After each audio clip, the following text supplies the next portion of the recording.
బిచ్చుకుంద ప్రజలారా గమనించండి. మన ఈ బిచ్చుకుంద జుక్కల్ కాన్స్టిట్యున్సీకి వెన్నుముక్క. ఈ రోజు జుక్కల్ కాన్స్టిట్యున్సీకి వెన్నుముక్క అయిన బిచ్చుకుంద రోడ్డు పరిస్థితి చూడండి ఎంత ఘోరంగా దిగజారిపోయిందో.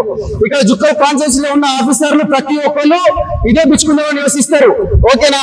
ప్రతి ఒక్క ఆఫీసరు, ప్రతి ఒక్క పెద్ద పెద్ద ఆఫీసర్లు అంతా ఇక్కడే ఉంటారు. కానీ ఈ పరిస్థితి, రోడ్డు పరిస్థితి, మళ్ళా బీఆర్ఎస్ గవర్నమెంట్ లో ఉన్నప్పుడు హనుమంత్ షిండే గారు ఒక శిలాఫలకం వేశారు రోడ్డు గురించి. అలాగే మన పోచారం గారు ఒక శిలాఫలకం వేశారు. ఇప్పుడు కాంతారావు గారు కూడా వచ్చి శిలాఫలకం వేసి ఓన్లీ శిలాఫలకానికే పరిమితం వేశారు మా బిచ్చుకుంద రోడ్డుని. మరి మా బిచ్చుకుంద ప్రజలు మీకు ఓట్లు వేయలేదా? మా బిచ్చుకుంద అనుకుంటే, మా బిచ్చుకుంద ప్రజలు అనుకుంటే ఒక ఎమ్మెల్యే గెలుస్తాడు, ఒక ఎమ్మెల్యే ఓడతాడు. అలాంటి బిచ్చుకుంద ప్రజలకు మీరు ఈ రోజు ఏం చేశారు? ఏం చేశారు ఈ రోజు?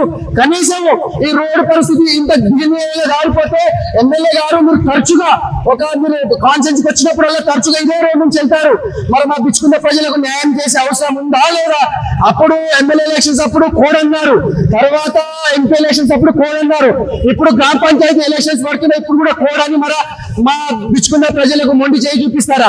నేను కాంతారావు గారికి విజ్ఞప్తి చేస్తున్నా, ఈ బిచ్చుకుంద ప్రజలు మిమ్మల్ని అడ్డుకోగల ముందే మీరు ఈ బిచ్చుకుంద రోడ్ వేయించాలని కోరుకుంటున్నారు. ఇక్కడ ప్రతి ఒక్క వెహికల్ కు ప్రమాదమే. ఎంతో మంది బిచ్చుకుంద ప్రజలు కింద పడ్డారు, ఇక్కడ ఎంతో మంది పడిపోయారు, ఎంతో మంది దెబ్బలు తగలాల్సి వచ్చినాయి. చూడండి, బిచ్చుకుంద అంటే ఒక వెన్నుముక కాన్స్టిట్యున్సీకి ఇక్కడ నుంచి అక్కడ వరకు రోడ్డు పరిస్థితి ఏముంది? ఇంత ఘోరంగా తీసరిపోయిందా?